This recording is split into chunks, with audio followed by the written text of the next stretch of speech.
I am going to share with you 3 ways that you can journal for your mental health and the benefit of doing so of each type. Here are some reasons you might want to practice journaling just to begin with. The reason journaling can help so much, and the reason that I encourage people to do it, is because we can find a way to use it to our benefit. And the main benefit being that we have a place to vent or a way to process through all that's going on. Things that maybe went on in our past or things that are happening today or last week. Just gives us a place to kind of talk about it. Because if we don't have journaling to do that, we tend to sometimes just, sweep things under the rug or just have zero awareness of how we're feeling and the thoughts that are going on. A journal, just jotting some things down, can help your therapist stay on point with you and meet you where you're at, so that I know what you're working on, I know what's working or not, and then I can adapt what I'm doing with you so that you get better more quickly and feel like, we're in it together. This is Katie Morton, who is a therapist and a YouTuber. She makes great content. You should go check her out. She talks about how this is great to do, especially if you have a therapist. And I've actually used this personally for myself, just to keep track of things that are working for me as far as different practices that I try out and that I need to continue doing, and things that don't work for me and maybe I swap it out with something else. This is extremely helpful to create a morning routine that is beneficial to your mental health. Let's get into 3 types of journaling that are simple to do and you can actually implement as soon as today.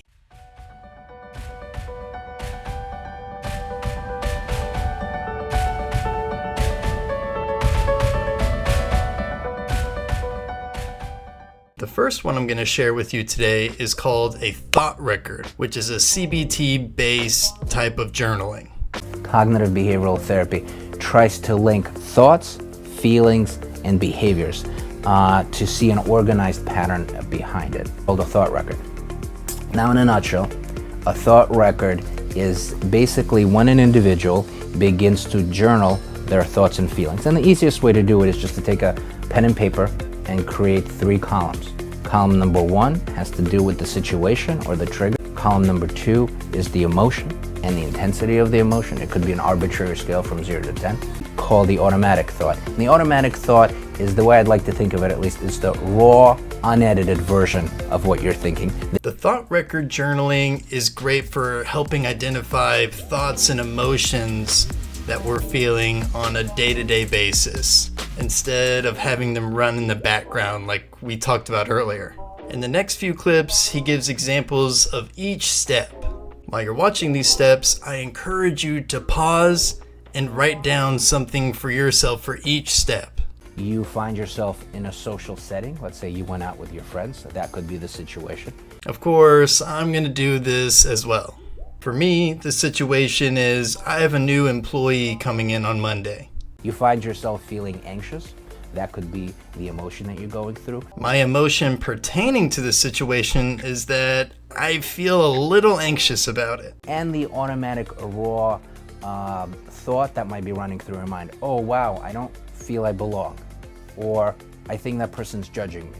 Or I'm feeling awkward because these people are not talking to me. I noticed that I have a lot of what if thoughts about this. What if he ends up not being a good fit? Or what if he doesn't like the job and I have to go through the process of trying to find someone else again? This was honestly really helpful for me because it helped me identify some of these thoughts that were running in the background of my head that I didn't even realize, and therefore producing anxiety in myself because of these thoughts. Was this helpful for you?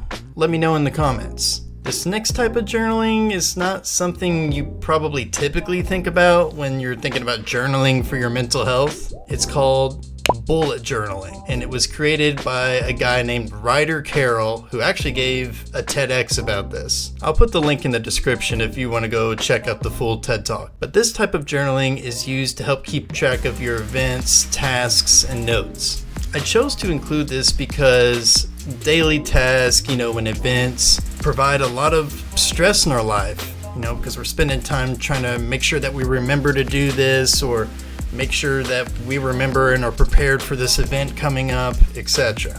But if we can pour all this information into a journal, we don't have to keep it stored in our brain. The first thing you want to do is create an index page. This page will help you find your entries, but more on that later. Turn to your first blank spread. This is your monthly calendar. Add the name of the month on both pages. The left will be your actual calendar. Write down all the dates of the month on the left. Then add the first letter of the days next to the dates. The right page is your task list. It will list all the things that you need to get done. Left of each task, add a task bullet, which is simply an empty checkbox. Now that you've finished setting up your month, flip back to the index and add the month with its page numbers. Over time, this will help you organize your bullet journal. Once you're done adding the month to the index, go to the next available spread. This will be your daily calendar. Every day, write down the things you need to get done as they happen. Don't worry if you miss a couple days here and there. The bullet journal gets its name from the bullets. There are three main kinds: tasks, events, and notes. Tasks you've already seen. Events are signified by a circle, and notes with a dot. They will help you log different kinds of data quickly and distinguish between them. To give a bullet priority, simply place a star to the left of it. When you're done with a task, just check off the box. If a bullet becomes irrelevant, just strike it through. As you log events, be sure to add them to that month's calendar page. Over time, it will give you a solid overview of what happened month to month. I do this, and it has been extremely helpful, not only for keeping myself productive, but for keeping my anxiety at bay. Another benefit to doing this is that every time you check off a task as complete, you'll get a sweet little hit of dopamine.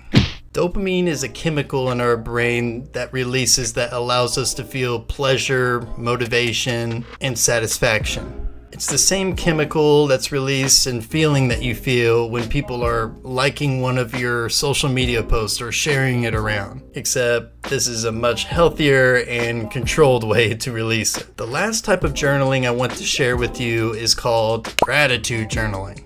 You've probably heard of this before, but I want to include this because honestly, I think most people do this wrong. I'll spend no more than just 5 minutes writing 5 things that I am grateful for. But you have to be careful with this because you can get stuck in a pattern of just saying the same thing that you're grateful for over and over again, or maybe just being grateful for things that we, take for granted all the time, and the gratitude starts to become a little stale. Sure, I'm grateful for my family and my kids, my wife, but this is kind of obvious and doesn't have the same gratitude effect as something else would. So my friend Jeremy Green told me about this way to do it instead. He says to write down 5 things that you're grateful for that is relevant to the past 24 hours. And this has worked so well for me that it's the only way I do it now, and it's the only way I teach other people to do it.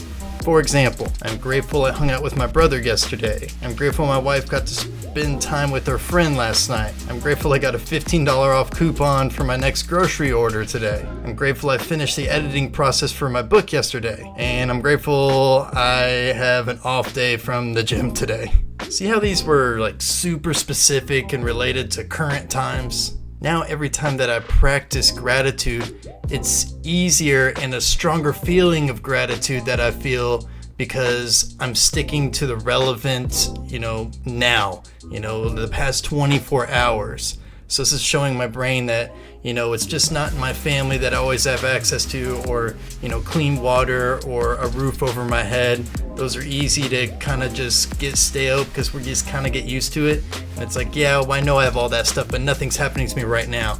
And so that's what I'm doing. I'm showing my brain every day I have 5 new things to be grateful for. That's how amazing life is. Personally, I like to practice gratitude in the morning because I think it gives me a really good start to the morning, gets me in that attitude of gratitude to go on the rest of the day with. But I also very recently learned that practicing gratitude before bed actually helps improve sleep. So maybe try to do it at morning and at night. Before we go, it's good to keep this in mind as well. Journaling doesn't work for everybody. Some not at all. Some of my patients don't even like to track any symptoms, and I have to really push them to at least tell me 3 to 5 emotions they felt that day. If that's the case, there's art and music. We can collage while we think about what's going on. We can, if we play guitar or sing, you can make a song up while you think about, the past couple of weeks of your life or the day that's been really hard or really good. I encourage you to use other art forms and other things to express what we're going through. Thanks for watching, and let me know, What type of journaling is most helpful for you? Let me know in the comments and then start practicing journaling. Please be sure to subscribe to my channel and like this video so we together can start a revolution against mental health stigma. Peace.